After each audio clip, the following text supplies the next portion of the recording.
안녕하세요. 돈되는 상식입니다. 며칠 전 뉴스에서 백신 접종을 6개월마다 맞아야 백신 패스를 사용할 수 있고 코로나 확진 시 자택에서 격리 치료한다는 보도를 보았는데요. 어떤 내용인지 궁금해서 확인해 보았습니다. 일상회복을 시작하면서 코로나 확진자 수가 급격하게 늘어나고 단계적 일상회복에 따른 코로나 확진자 수가 급격하게 늘어나고 있는 상황에서 코로나19 하루 신규 확진자 수가 사상 첫 5,000명대를 기록했는데요. 이 중 위중증 환자 수도 700명대로 역대 최다를 기록했습니다. 이에 따라 병상 가동률이 상승하고 11월 넷째 주 중환자실 병상 가동률은 수도권 83.4%로 한계치에 도달했고 전국도 70.6%로 위험 수준에 도달하였는데요. 60세 이상 확진자 증가가 지속 누적된 결과 1, 2주 후에는 병상 부담이 더욱 가중될 것으로 전망하고 있는데요. 질병관리청은 단계적 일상회복 시행에 따른 1차 단계평가 결과를 보고하였습니다. 1차 단계평가 결과 위험도는 전국은 매우 높으므로 수도권 매우 높음, 비수도권 중간으로 평가가 되었는데요. 뿐만 아니라 오미크론 확진자가 국내로 들어옴에 따라 오미크론 변이 바이러스에도 비상이 걸렸습니다. 이에 따라 정부는 코로나19 대응 특별 방역점검회의를 실시하고 코로나19 단계적 일상회복에 따른 의료 및 방역 후속 대응 계획을 수립하였는데요. 해당 내용을 살펴보면 정말 많은 내용이 포함되어 있는데 궁금한 내용 위주로만 말씀드리고 나머지는 생략하도록 하겠습니다. 시청하시면서 구독과 좋아요, 알람 설정 꼭 부탁드릴게요. 구독과 좋아요는 영상 제작에 힘이 됩니다.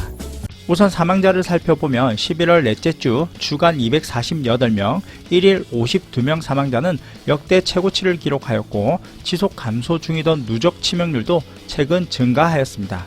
11월 넷째 주 주간 신규 위중증 환자 수는 10월 말 대비 약 2배 수준으로 크게 증가하고 중증 화율도 동반 상승하였는데요. 위중증 사망의 선행지표인 1확진자 수는 4,000명을 초과하였고요. 현재는 5,000명을 초과하며 주간 확진자 수도 10월 말보다 2배 이상 넘게 증가하였는데요. 전 인구의 80%가 접종을 완료한 상태인데 접종 효과는 델타 변이 영향 및 상반기에 접종을 완료한 고령층의 접종 효과 감소 등으로 돌파 감염 사례가 증가하고 있으며 오미크론 변이로 인해 비상 상황이 발생하고 있습니다. 관리대책 전환 필요에 따라 특정 시설 중심의 관리대책의 효과는 점차 낮아지고 있으며 광범위한 사회적 거리두기 없이는 확산세 억제가 어려울 것으로 판단된다며 위험 요인에 적극 대응할 수 있는 의료 및 방역 후속 대응 계획을 수립하게 되었는데요. 기본 방향을 살펴보면 첫 번째로 재택치료로 전환합니다. 재택치료를 원칙으로 하고 재택치료가 불가능한 예외 경우만 의료기관에 입원하는 체계로 전환합니다. 두 번째는 병상 확충 및 효율화를 위해서 병상 확보 행정명령을 조속히 이행하여 병상을 확보하고 기존 병실의 운영 효율화를 통해 병상 가동률을 최대한 제고하며 세 번째로 추가 접종 조속 시행으로 요양 정신병원 시설 및 지역사회 고령층 추가 접종을 조속히 시행하고 전국민 대상 추가 접종도 확대한다고 밝혔습니다. 네 번째는 청소년 접촉 동료로 사전 예약 추가 실시, 접종 사각지대 최소화, 홍보 강화 등을 통해 청소년 미접종자의 접종을 적극 독려하며 다섯 번째, 방역 강화로 오미크론 변이 국내 유입을 철저히 관리하고 요양병원, 시설 등 감염 취약시설 PCR 검사를 강화하고 추가 접종 완료자 중심 운영 및 정부 지자체 점검 강화 등의 지침을 내놓았는데요. 재택치료 중심으로 전환을 살펴보면 모든 확진자가 본인의 집에서만 머물면서 필요한 경우에만 입원 치료를 받는 보다 일상적인 의료 대응 체계로의 전환을 추진한다고 밝혔습니다. 모든 확진자가 재택치료를 기본으로 하되 입원 요인이 있거나 감염에 취약한 주거 환경인 경우 등 특정한 사유가 있을 때만 입원 치료를 실시하도록 하는데요. 확진 즉시 관리의료기관을 연계하여 건강 모니터링을 실시하고 필요한 재택치료 키트를 제공합니다. 재택치료 키트는 산소 포화도 측정기, 체온계, 해열제, 소독제 등입니다. 재택치료 시의 불편을 완화하고 재택치료자에 대한 생활지원도 확대하는데요.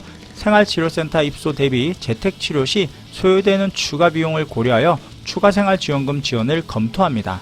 재택치료 시에 동거인 등 공동관리자의 격리 부담을 완화하기 위해서 병원 진료, 폐기물 중간 배출 등 필수 사유에 대한 외출을 허용합니다. 또한 의료기관에서 코로나19 회복기 환자를 전원받아 치료하는 경우 인센티브를 의료기관에 지급하여 전원의 활성화를 추진합니다. 또한 미접종자 접종률 제고 방안으로 접종을 권고하도록 하는데요. 소아청소년 접종을 적극 권고하고 고령층 등 성인 접종을 독려하며 18세 이상 추가 접종 확대도 시행하는데요. 최근 방역 상황, 9개 추가 접종 정책 동향, 백신 효과에 대한 연구 결과 등을 반영하여 현재 추가 접종 대상에 포함되지 않은 18세에서 49세도 기본 접종 완료 5개월 150일 이후 추가 접종을 시행합니다.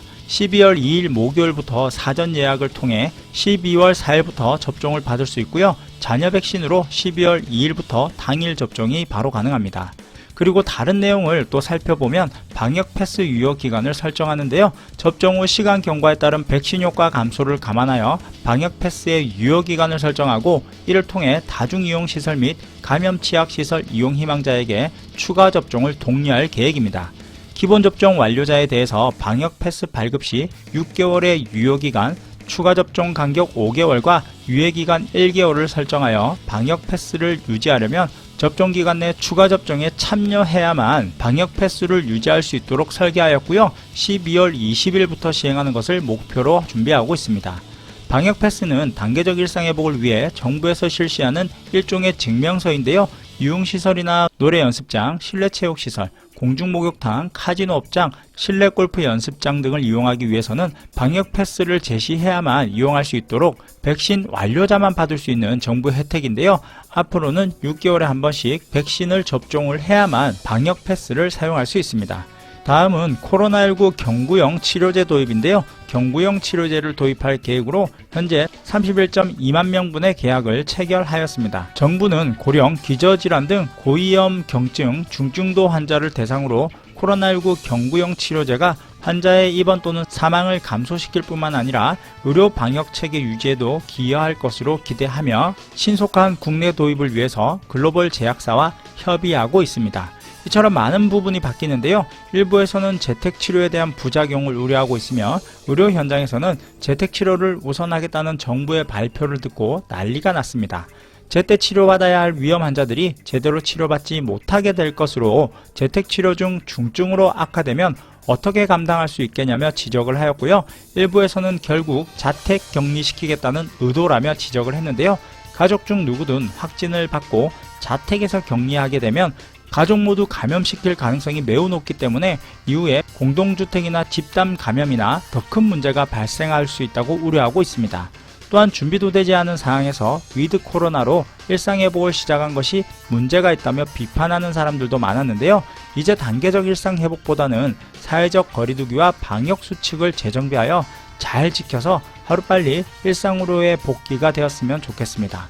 오늘 영상이 도움이 되셨다면 좋아요 한 번씩 꾹 눌러주세요. 끝까지 시청해 주셔서 감사합니다.